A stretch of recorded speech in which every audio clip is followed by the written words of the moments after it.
Welcome to Beating Cancer Daily. Beating stage 4 cancer for 30 years still takes my breath away every time I say it.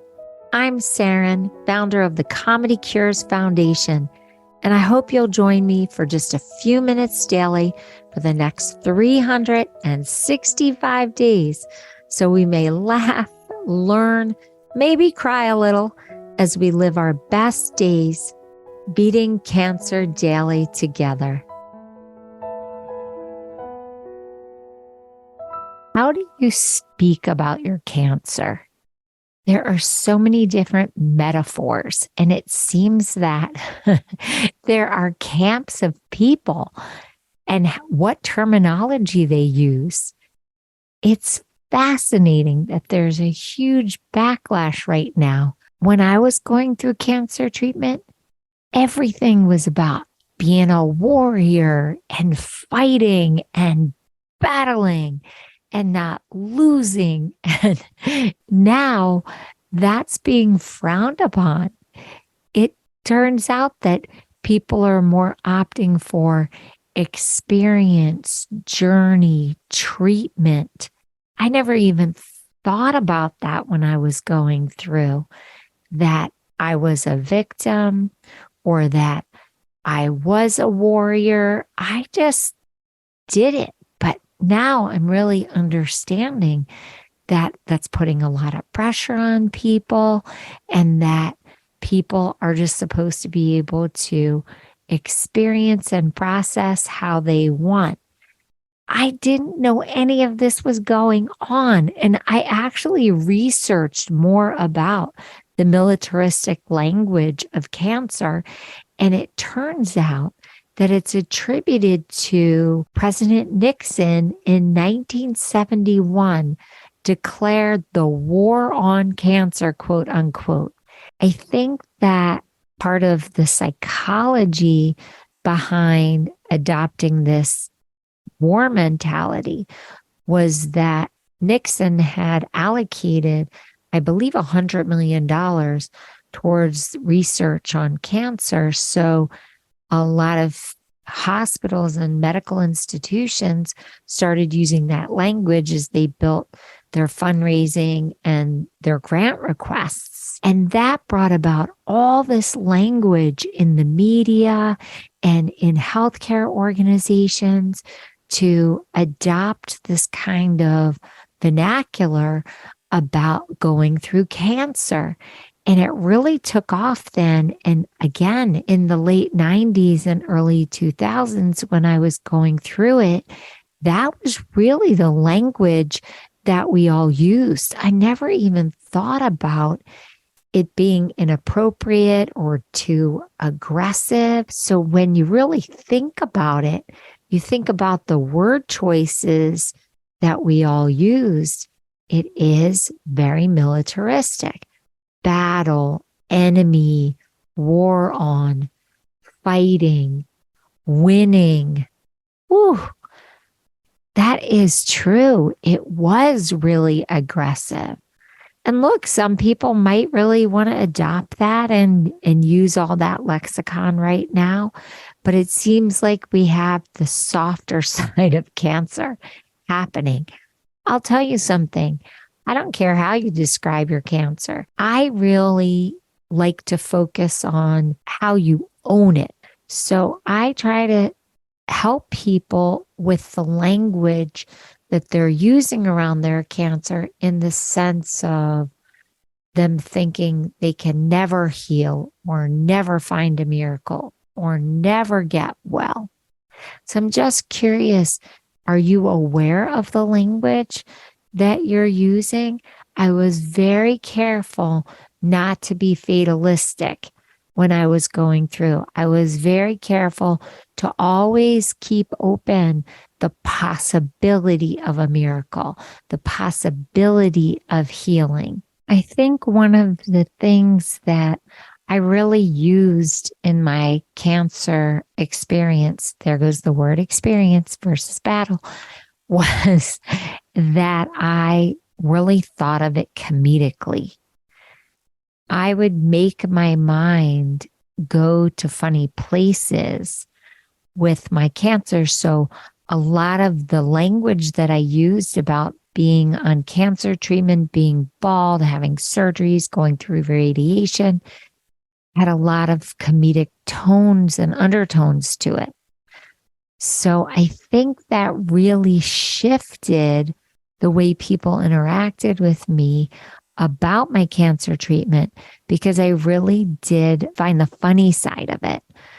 So, for example, in my tumor humor challenge that I wrote, the 31 days looking at cancer from a humorous perspective, one of the jokes that I wrote was, hey, can I get my chemo cocktail with a slice of lime and a tiny umbrella? Now, that joke I see has been riffed on a lot of times online. So people will say, hey, can I get my chemo with some little pretzels and some peanuts? A lot of that bar mentality because of chemo being called a cocktail. And now I'm watching that really spread all over the internet. So I personally, I think I told you in a prior episode, I said that in response to my chemo nurse, because the way she offered me my chemo was like I was in a bar. And that literally just came into my head and I said it back to her.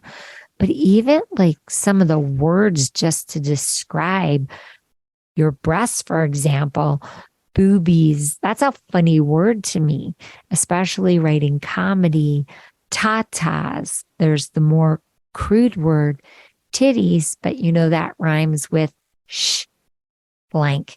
So just to keep myself creative and thinking comedically, I would play around with the sounds that are in cancer words, the alliteration. Comedy comes from tragedy plus time, as Carol Burnett would say.